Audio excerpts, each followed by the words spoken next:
la Unión Europea en el Sudamérica que tiene como una corte internacional por Están muy bien, muy buenas tus preguntas, la verdad. ¿Cómo es tu nombre? Luca. Luca, son todas buenas las preguntas, buenas, porque pones el dedo en la llaga. Hay un sistema interamericano de derechos humanos, hay una Corte Interamericana de Derechos Humanos cuya misión es que se respeten los derechos humanos a nivel regional. Y esa Corte se ocupa de emitir sentencias que son obligatorias, las medidas cautelares no lo son, aunque tienen peso, para los estados de América Latina. Pero ¿cuál es el problema? Que la OEA, por ejemplo, la Organización de los Estados Americanos, lentamente ha ido perdiendo su prestigio en América Latina porque ha apoyado algunos golpes de Estado contra gobiernos populares. Por ejemplo, el gobierno de Evo Morales era un gobierno apoyado mayormente por los sectores más pobres e indígenas de Bolivia. Evo Morales es una persona muy querida en Bolivia, estuvo exiliado en Argentina, de hecho, después del golpe de Estado, y la OEA, en lugar de cuestionar el golpe de Estado contra el gobierno de Evo Morales, lo apoyó. Evo Morales se tuvo que escapar de Bolivia a la Argentina, y luego de nuevas elecciones el pueblo volvió a votar al partido de Evo Morales, que no pudo participar porque estaba exiliado en la Argentina. Y hoy en Perú sucede algo semejante, porque en lugar de denunciar lo que está sucediendo, los organismos han sido cooptados por determinados intereses, no son tan prestigiosos ni tan imparciales como en Europa, todavía están en construcción. La OEA no está pronunciándose con claridad, pero no es la primera vez que guarda silencio. Zaffaroni, juez de la Corte Interamericana, fue al penal de Barbadillo a encontrarse con Castillo y no lo pudo ver por una cuestión formal. Es decir, que a Castillo se le violan un montón de derechos, sobre todo el derecho de defensa en juicio, pero el sistema interamericano todavía, pero como te digo, esto no es una excepción, porque ya en un montón de otros casos con Lula sucedió algo parecido. Lula estuvo preso injustamente 1 año y medio y el sistema interamericano no participó porque tiene intereses políticos y económicos, evidentemente, en la región. Entonces no se pronuncia con la velocidad que debería. Lula, sin embargo, volvió a ganar en Brasil, porque los pueblos no son estúpidos, se dan cuenta. Y lo mismo va a suceder con Correa, lo mismo sucedió en Argentina y lo mismo está por suceder en Perú.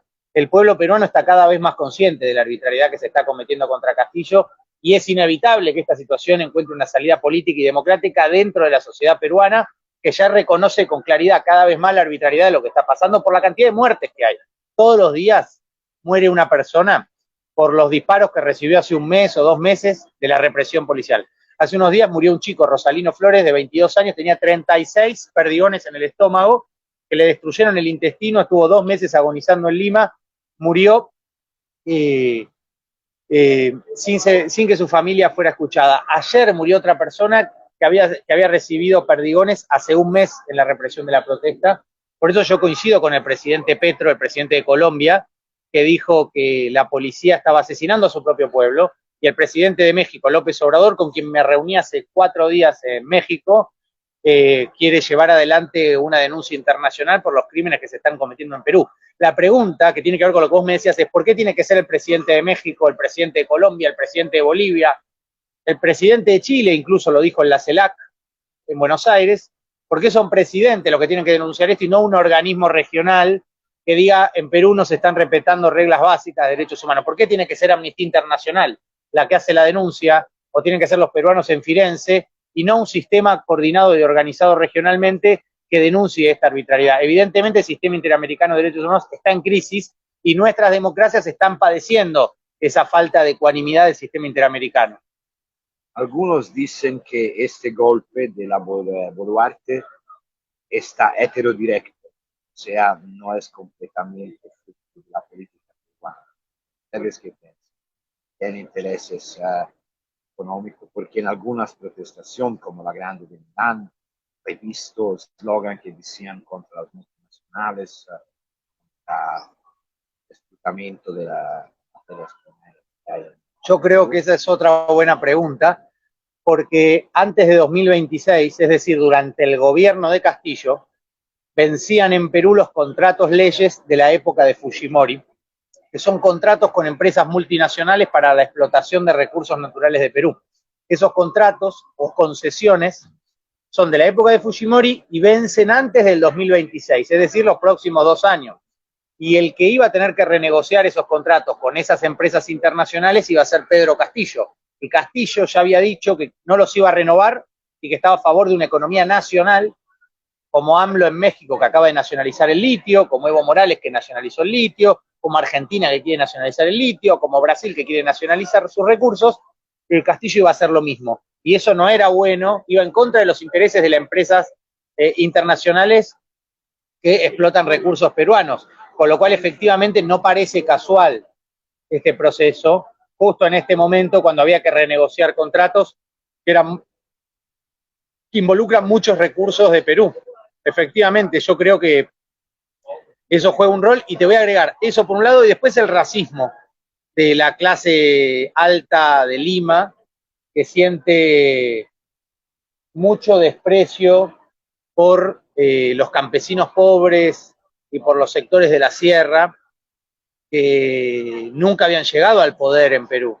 Es como Evo Morales, que fue el primer presidente indio de Bolivia. En Perú, un cuarto de la población se autopercibe indígena, y sin embargo no están representados ni en la Constitución de Fujimori, que es la vigente, ni en el Congreso peruano. El Congreso peruano tiene menos del 6% de aprobación popular, como me dijo el presidente Castillo en la prisión. Menos del 6% de aprobación popular.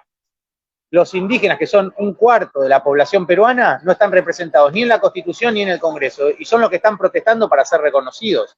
Apoyan a Castillo y quieren ser reconocidos en una nueva Constitución, que es lo que propuso Castillo en su discurso, una asamblea constituyente que generase un Estado pluriétnico y reconociese los derechos de los pueblos indígenas, que al día de hoy no están siendo reconocidos en Perú, al contrario, están siendo asesinados en Perú. Por eso nosotros defendemos a Castillo, defendemos a las familias de las víctimas de la violencia y los asesinatos en Perú, y llevamos adelante la reivindicación de los derechos de los pueblos indígenas para incluir en la Constitución la cuota indígena. Ma a parte il fatto che sta in prisione preventiva, hai già una data fijada per il procedimiento efectivo frente a un libro? Está muy bien. Otra buena pregunta, Lucas. Todas preguntas muy precisas. En Perú sucede algo doblemente ilegítimo. En primer lugar, existe una figura que se llama la detención preliminar, que puede durar una semana. La detención preliminar es como el arraigo en México, para el cual la Corte Interamericana acaba de decir que es ilegal. Es una figura que permite detener a una persona antes de acusarla y de investigarla, es decir, una detención arbitraria que dura una semana. Luego de la detención arbitraria, de este procedimiento, de esta detención preliminar, está la prisión preventiva. Pero la prisión preventiva, en principio, son prisiones acotadas, 1 mes, 2 meses. A Castillo le dieron prisión preventiva durante 3 años, antes de estar condenado, mientras se supone que es inocente. Ya está encarcelado. Luego de ponerle una prisión preventiva de 3 años, le han puesto una segunda prisión preventiva. Como si no fuera suficiente una, le han puesto 2, y por una duración que es absurdamente extensa, cuando todavía no había sido acusado formalmente de nada. Entonces, ¿de qué se...? Ya voy. Entonces, esas detenciones preliminares son contrarias a la Convención Americana, como el arraigo en México. Y la detención preventiva, el ministro de Justicia de Perú acaba de decir que Castillo está detenido purgando un delito. Y yo le respondí al ministro de Justicia peruano que eso es un error conceptual grave, porque cualquier estudiante de Derecho sabe que la prisión preventiva no es para purgar un delito, sino para paliar un riesgo procesal, en caso de peligro de fuga o entorpecimiento del proceso. Ninguno de los dos casos se configura en el caso de Castillo, con lo cual la detención preventiva es arbitraria y viola las garantías procesales del presidente. Pero además la inmunidad de Castillo nunca fue levantada de manera correcta, con lo cual